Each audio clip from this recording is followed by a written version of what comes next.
గట్టిగా అడగమ్మా. స్వామి ఇంట్లో దేవుని ఫోటోలు ఎక్కడ వైపు పెట్టాలి స్వామి? అందరు అంటారు ఇక్కడ పెట్టకూడదు, తూర్పు పెట్టకూడదు అంటారు కదా స్వామి. మళ్ళీ దేవుని గుడిలో మాత్రం తూర్పుకే ఉంటాయి, దేవుని ఫోటోలు ఇంట్లో మాత్రం పడమరకు ఎందుకు పెట్టాలి స్వామి? మనం ఎప్పుడే కానీ భగవంతుని యొక్క పటము, భగవంతుని యొక్క ముఖము తూర్పును చూస్తున్నట్టు ఉండాలి. మనం ఎక్కడ కూర్చొని పూజ చేస్తున్నాం అన్నది లెక్క కాదు. 5 నిమిషాలు మనం కూర్చొని పూజ చేస్తాం, ఓ 10 నిమిషాలు కూర్చుంటాం. మరీ ఓపిక ఉన్నాడు ఒక అర్ధ గంట కూర్చుంటాడు, ఇంకా ఓపిక ఉన్నాడు గంట కూర్చుంటాడు. కానీ మిగతా సమయం అంతా భగవంతుడు ఏ దిశను చూస్తూ కూర్చోవాలి? చాలామంది ఫోటోలు ఈశాన్యంలో పెట్టాలంటారు. ఈశాన్యంలో మీరు ఫోటోలు పెట్టాలన్న ఒక సత్యాన్ని ఎరిగినరు, కానీ ఇంకొక అసత్యం మర్చిపోయినరు. ఈశాన్యంలో అగ్ని వెలగకూడదు. మరి మీరు దీపం వెలిగిస్తే ఏ దిశలో అగ్ని వెలుగుతున్నట్టు? ఈశాన్యంలో. భగవంతునికి దీపం పెడతారు కదా, ప్రేమ ఉన్నోళ్ళు ఒక 1/4 kg క్వాంటిటీ ఉన్న దీపం పెడతారు నూనె. ఇంకా భక్తి ఉన్నోళ్ళు అఖండ దీపం పెడతారు, ఒక 1/2 కేజీ నూనె బట్టే దీపం పెడతారు, దీపం వెలిగిస్తారు. 24 గంటలు దీపం వెలుగుతుంది. ఏ దిశలో అగ్ని వెలుగుతున్నట్టు? ఈశాన్యంలో అగ్ని వెలుగుతున్నట్టు. ఈశాన్యంలో అగ్ని వెలిగితే ఆ ఇంటికి ఎంత వేద తెలుసా? ఒక్క విషయం చెప్తాను, బాగా గుర్తుపెట్టుకోండి, ఒక లాజిక్. నేనేం వాస్తు సిద్ధాంతిని గాను, వాస్తు పండితుని నేను గాను, నేనేం వాస్తు లోపల పిహెచ్డి చేయలే. నా అనుభవానికి అమ్మ నాకు ఇచ్చిన జ్ఞానంతో నేను చెప్తున్నా. ప్రతి గదికి ఈశాన్య మూల ఉంటుంది, అవునా? ఇంటికి ఈశాన్య మూల ఉన్నట్లనే ప్రతి గదికి ఈశాన్య మూల ఉంటుంది. ఏ గదికున్న ఈశాన్య మూల ఇంకొక ఖాళీగా ఉండాలి, ఫ్రీ. బెడ్రూమ్లో 4 మూలలు ఉంటాయి, ఈశాన్యం, ఆగ్నేయం, నైరుతి, వాయవ్యం. బెడ్రూమ్లో ఈశాన్యం మూల ఖాళీ పెట్టాలి, అక్కడ ఏ వస్తువులు పెట్టొద్దు. కిచెన్లో ఈశాన్యం ఖాళీ పెట్టాలి. హాల్ రూమ్లో కూడా ఈశాన్యం ఖాళీగా పెట్టాలి. బెడ్రూమ్లో మాస్టర్ బెడ్రూమ్స్ 2 ఉంటే కూడా యువతల బెడ్రూమ్లో కూడా ఈశాన్యం ఖాళీగా ఉంచాలి. ఆఖరికి టాయిలెట్లో కూడా ఈశాన్యం ఖాళీగా ఉంచాలి. ఈశాన్యంలో ఏమీ పెట్టొద్దు, ఈశాన్యం ఫ్రీగా వదిలేసేయండి. ఒకవేళ ఈశాన్యంలో మీరు ఏదన్నా పెట్టాలి అనుకుంటే ప్యూర్ కాపర్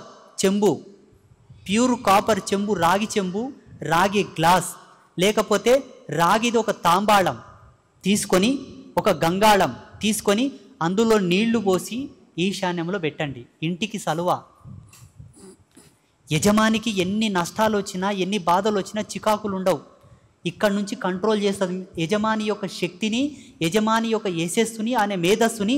ఆ ఈశాన్యంలో రాగి చెంబులో నీళ్లు నింపి పెట్టి ఉంటావు కాబట్టి ఈ ఇంటి కేంద్రకంగా యజమాని కంట్రోల్ అవుతాడు. అంతే తప్ప ఏమీ పెట్టకూడదు ఈశాన్యంలో. మరి ఫోటోలు ఎక్కడ పెట్టుకోవాలి గురుదేవా అని మీకు సందేహం ఉండొచ్చు. ఇంటికి వాయవ్య మూలంలో ఫోటోలు పెట్టి తూర్పు ముఖంగా భగవంతుని యొక్క పటములు చూస్తున్నట్టుగా పెట్టండి. మీ ఇంటికి యశస్సు, ఈ ఇంటికి శ్రేయస్కారం.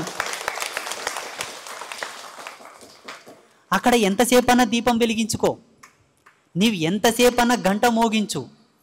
ఈశాన్యంలో ఇంకా కొన్ని వస్తువులు పెట్టకూడదు, మీకు తెలియదేమో. ఈశాన్యంలో గ్లాసుతో చేసినటువంటివి ఏవి కూడా పెట్టకూడదు. గ్లాస్ పగిలిపోయేటివి ఏవి కూడా ఈశాన్యంలో పెట్టొద్దు. ఇప్పుడు ఫోటో ఫ్రేమ్కి గ్లాస్ ఉంటుంది, ఫోటో ఫ్రేమ్కి గ్లాస్ పెడతారు కదా, అక్కడ ఈశాన్యంలో గ్లాస్ ఫ్రేమింగ్ పెడితే కూడా ఇంటికి దోషం, మీకు తెలుసా? పగిలే ఏ వస్తువులు కూడా ఈశాన్యంలో ఉంచకూడదు. విరిగిపోయేటివి, పగిలిపోయేటివి ఏవి కూడా ఈశాన్యంలో ఉంచకూడదు. అది ఈశ్వర స్థానం. ఈశాన్యం అంటే ఈశ్వరుడు వసించేటటువంటి స్థానం. ఇది మీరు గుర్తుపెట్టుకోవాలి. ఇంకా కొంచెం శ్రీమంతులై భగవంతుడు చల్లగా చూసిండు 10 రూపాయలు సంపాదించుకున్నారంటే వెండిలో చెంబు పెట్టండి, వెండి గ్లాసు పెట్టండి, ఇంకా మంచిది. ఎందుకంటే శివుణ్ణి వెండికొండ వాసుడా అంటారు కదా. అలా ఇంటికి వాయవ్య మూలంన లోపలి భాగంలో చక్కగా 1.5 ఫీట్ హైట్, 3 ఫీట్ల ఇస్రాంతో ఒక అరుగు ఏర్పాటు చేయండి. ఒక టైల్, ఒక బండనో, ఒక టైల్ ముక్కనో, లేకపోతే ఒక చెక్కతో చేసినటువంటి బల్ల, ఒక చెక్కతో చేసినటువంటి ప్లైవుడ్ ఏదైనా ఏర్పాటు చేసుకొని దాన్ని చక్కగా పసుపుతో అలకండి. పసుపుతో అలికి దాని మీద ఆకుపచ్చని గుడ్డ పరిచి, ఆకుపచ్చని గుడ్డ మీద 5 ఫోటోల కంటే ఎక్కువ ఫోటోలు పెట్టొద్దు. 5 ఫోటోల కంటే ఎక్కువ ఫోటోలు పెట్టొద్దు. ఎక్కువ ఫోటోలు పెడితే కూడా ఇంటికి దరిద్రం. కులదేవతల యొక్క పటము కానీ విగ్రహం కానీ కంపల్సరీ. కులదేవతల ఫోటో లేని ఏ దేవుడు కూడా మిమ్మల్ని అనుగ్రహించడు. ఇంటి దేవుని ఫోటో కంపల్సరీ ఉండాలి. తర్వాత మనకు పూర్ణ యశస్కాల సంపన్నుడు, ఆ జన్మాంత యశస్సును ప్రసాదించేవాడు హనుమంతుడు. ఎందుకంటే ఆయన బ్రహ్మచారి. బ్రహ్మచర్యము చేతనే సకల ఐశ్వర్య సిద్ధి చేకూరుతుంది. కాబట్టి మనమా బ్రహ్మచర్యం పాటించాం కాబట్టి బ్రహ్మచర్యంలో ప్రావీణ్యం పొందిన భగవంతుడు మన ఇంట్లో ఉంటే ఆ శక్తి మనకు వస్తుంది. కాబట్టి హనుమంతుని ఫోటో కంపల్సరీ. ఇకపోతే శివుడు కంపల్సరీ కాబట్టి శివలింగం పెట్టుకోండి. శివుని యొక్క ఫోటోలు ఇంట్లో పెట్టుకోవద్దు. శివపార్వతులు కళ్ళు తెరిచి చూస్తున్న ఫోటో ఇంట్లో ఉండకూడదు. ఒకవేళ ఫోటో ఉంటే దానికి తగిన నియమాలు మీరు పాటించాల్సి ఉంటుంది. కాబట్టి చిన్న శివలింగం,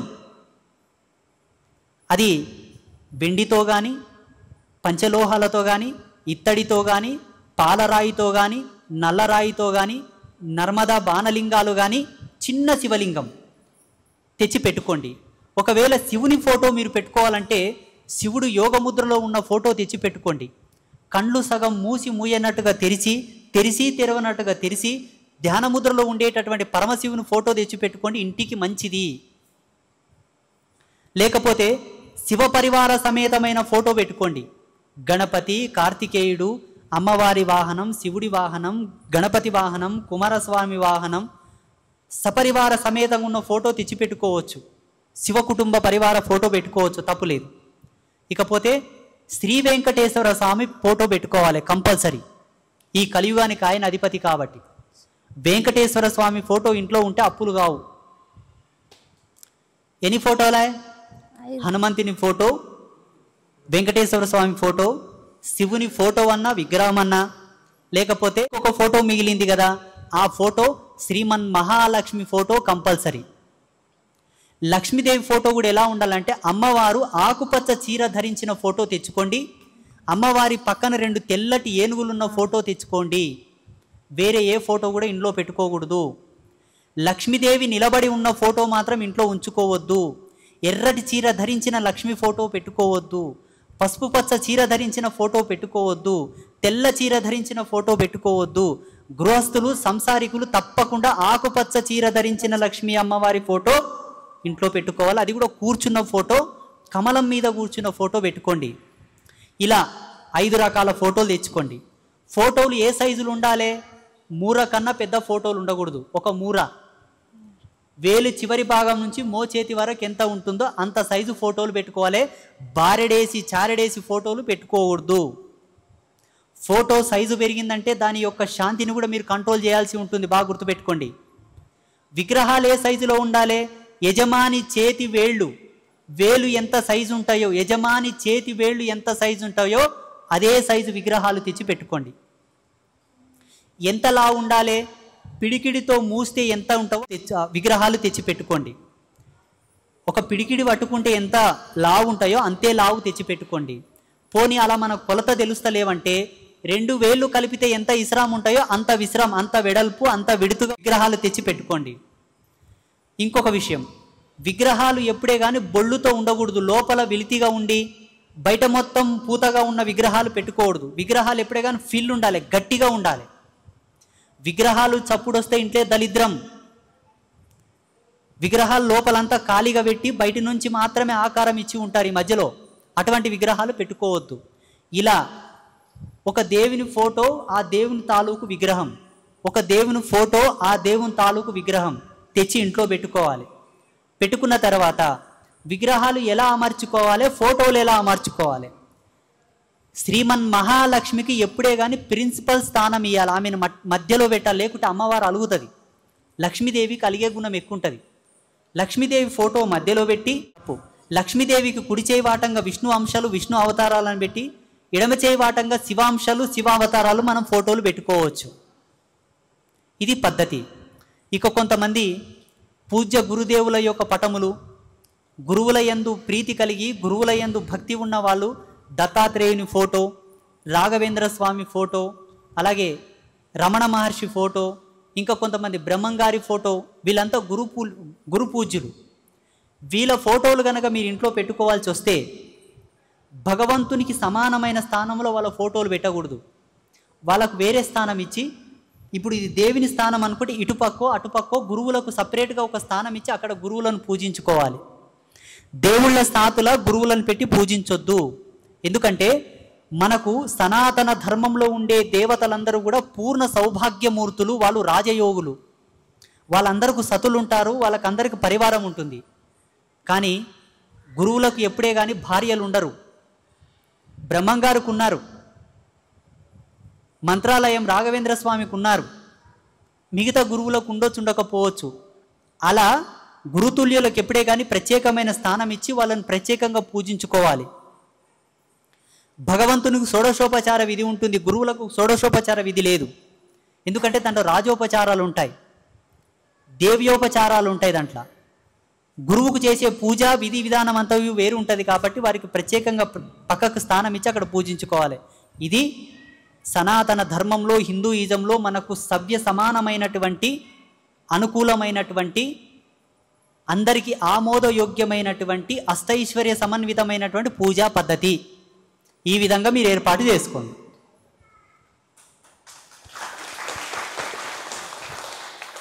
అర్థమైందా లేదమ్మా?